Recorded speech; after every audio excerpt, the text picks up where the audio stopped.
Всем привет! Сегодня у нас безумная саблезубая белка, одержимая страстью к желудям, из мультика «Ледниковый период». Зовут его Скрэт, и, по-моему, он просто король эпизода этого мультика. Ну что, начнем?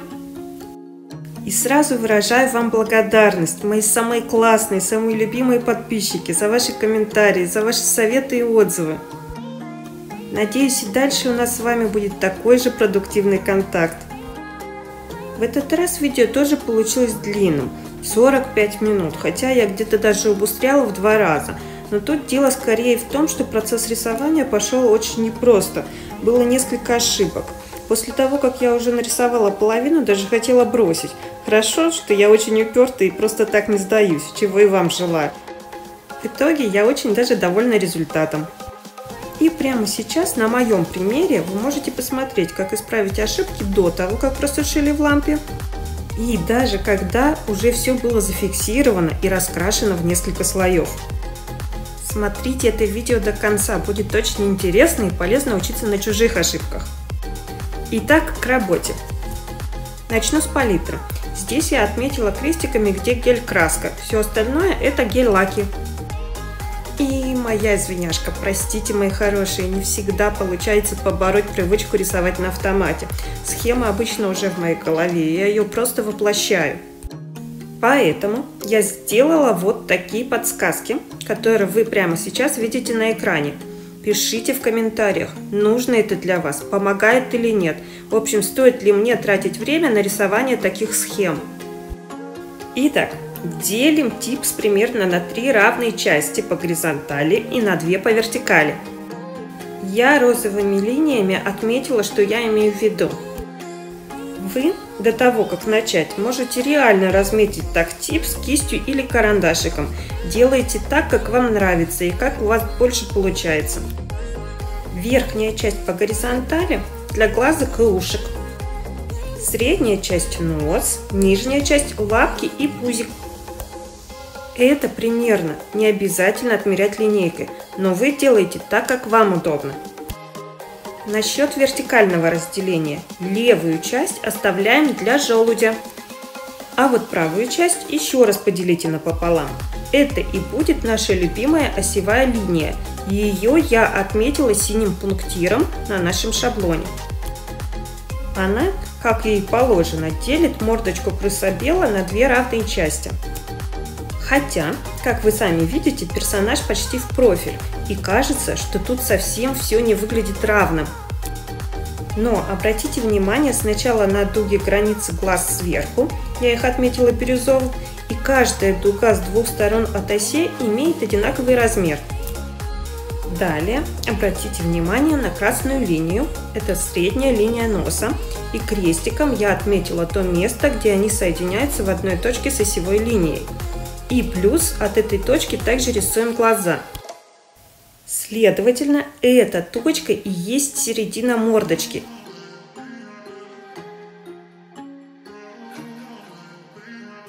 Окей, с этим разобрались. Что же у нас на экране? Я решила выделить черным цветом основной контур, чтобы было четче и понятнее. Далее хочу остановиться подробнее на одном важном моменте. Мордочка персонажа расположена в полупрофиль и слегка наклонена вниз. Визуально правый глаз выглядит ниже, чем левый. И чтобы сохранить симметрию, мы как бы смещаем всю плоскость вниз на градус наклона головы. Смотрите на подсказку. Вы можете прорисовать такие параллельные линии реально и уже с их помощью располагать части лица. В общем, если голова наклонена, допустим, на 20 градусов вниз, то один глаз, одно крыло носа, одна сторона губ, подбородок, линия волос и так далее также будут смещены на эти 20 градусов. При этом они будут оставаться параллельными друг к другу. Горизонтальная линия волос параллельно горизонтальной линии глаз, подбородка и так далее. Ну что тут скажешь, сплошная геометрия. Надеюсь, я вас не запутала.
Рисунок за все это время я еще ни разу не фиксировала, поэтому чистой кистью я спокойно могу убрать линии, которые мне не нравятся или мешают пониманию.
И только на этом этапе я просушила в лампе и наношу базовый цвет. Но не ориентируйтесь на меня. Если какой-то этап вам показался очень удачным, зафиксируйте его, чтобы не смазать и не испортить. Набросок получился с виду не очень опрятно, но это меня нисколько не беспокоит. В любом случае все это закрасится несколькими слоями цвета. А некоторые моменты, просвечивая сквозь базовый цветовой слой, будут выглядеть как тени, придавая объем рисунку. В свое время на этапе моего самообучения у одного потрясающего художника в сфере nail art я прочитала пост, где она говорит о том, что без чистого и четкого наброска никогда не получится хорошего рисунка. И я очень долго и упорно пыталась учиться делать чистенькие наброски тоненьким карандашиком. Но, к сожалению, у меня ничего не получалось. Я психовала и думала, что я полная бездарность, если не могу даже сделать чистый классный эскиз. А потом я наткнулась в интернете на подборку набросков известных картин и была очень удивлена. Вы и сами можете посмотреть, просто наберите в поисковике «эскизы великих художников». С этих пор я просто отпустила ситуацию и поняла, что каждому свое. Если у вас получается работать чисто, то это просто потрясающе. Но если ваш набросок выглядит неопрятно, с множеством дополнительных линий, не обращайте на это внимания. Я вообще рекомендую не расстраиваться, даже если вам кажется, что все получилось как-то не то, не очень. Хвалите себя, гордитесь любым результатом. Получение удовольствия от самого процесса – вот что действительно важно. Просто рисуйте дальше, техника придет сама.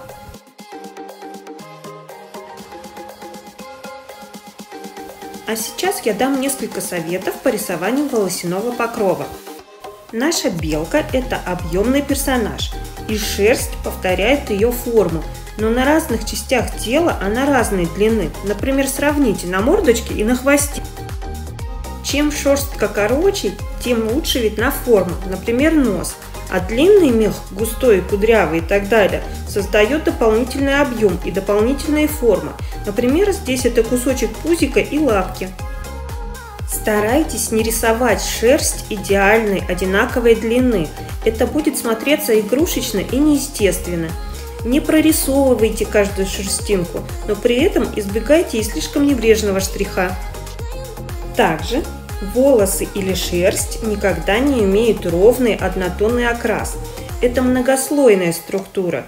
Я слой за слоем накладываю штришки такими тап-тапами. Это будет далее, просто обратите на это внимание.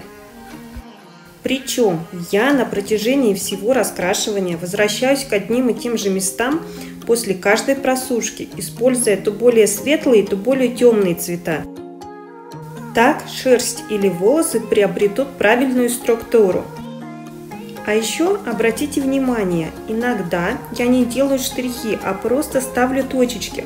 Сами понимаете, что некоторые шерстинки направлены как бы на зрителя и выглядят именно точками.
А еще сегодня я хочу остановиться чуть подробнее на рисовании глаз.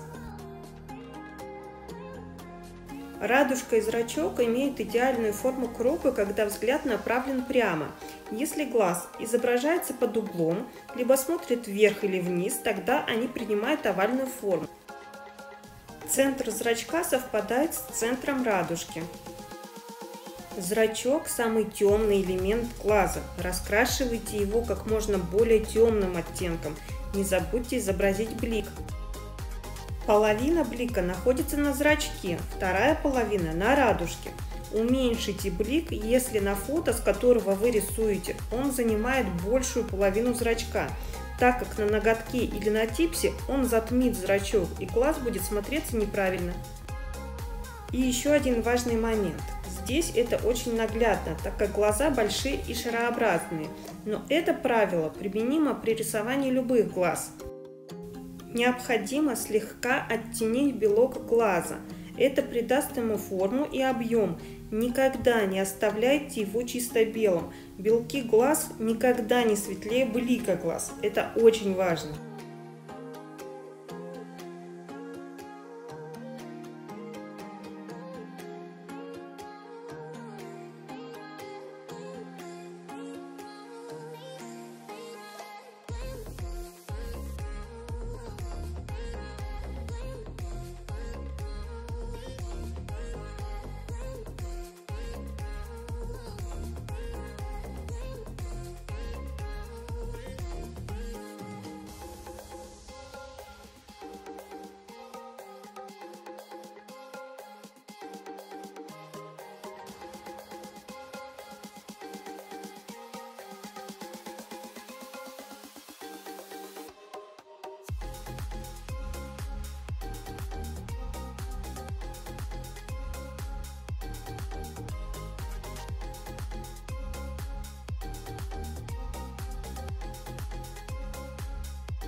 А вот сейчас мы подходим к исправлению ошибок.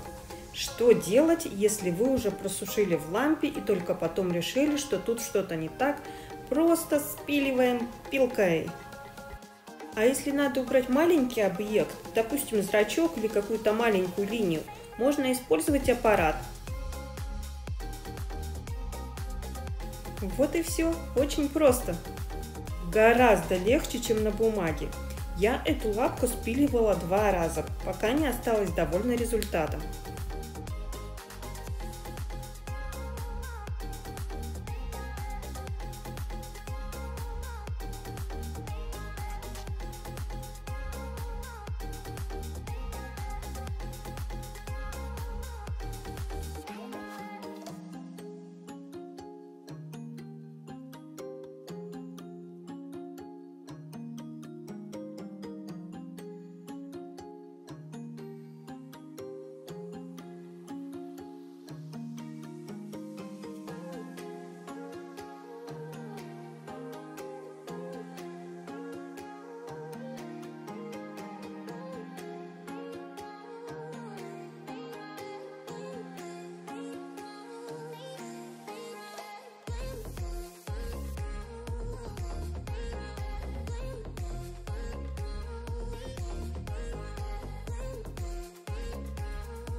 Смотрите, тени можно накладывать не только градиентом от черного к белому, но и оттенками синего. Здесь я использовала фиолетовый. Если вы найдете в интернете изображение этого персонажа, то нигде не увидите фиолетовый. Но мне кажется, что именно здесь он уместен. Не забывайте слушать свой внутренний голос. Копию можно сделать слайдом, а вот ценится больше все сделанное вручную. Не бойтесь экспериментировать. Каждый из вас умеет творить. А вот техника – это просто навык, который отрабатывается практикой. Я верю в каждого из вас, а вы в себя?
Как обычно, я делаю двойной слой топа. После первого затемняю еще раз самые темные места, простите за тавтологию, тем самым углубляю их еще больше. И обозначаю белыми и светлыми оттенками части, которые как бы выделяются. Здесь я также прорисовываю шерстинки. Каждая ворсинка, которая сверху, будет отражать свет, как отдельный объект, и содержать блик. А еще обратите внимание, радужку глаз сверху я немного затемнила, а снизу высветлила. Получается как дополнительное отражение света в глазах, что придает им особую живость. Ну вот и все на сегодня. Досматривайте это видео до конца. Разве не интересно посмотреть на конечный результат? Пишите комментарии, задавайте вопросы, ставьте лайки. И если вы все еще не подписаны, то обязательно нажимайте на кнопочку подписаться и на звоночек, чтобы не пропустить новые обучающие видео и мастер-классы. Всем желаю вдохновения, пока-пока и увидимся!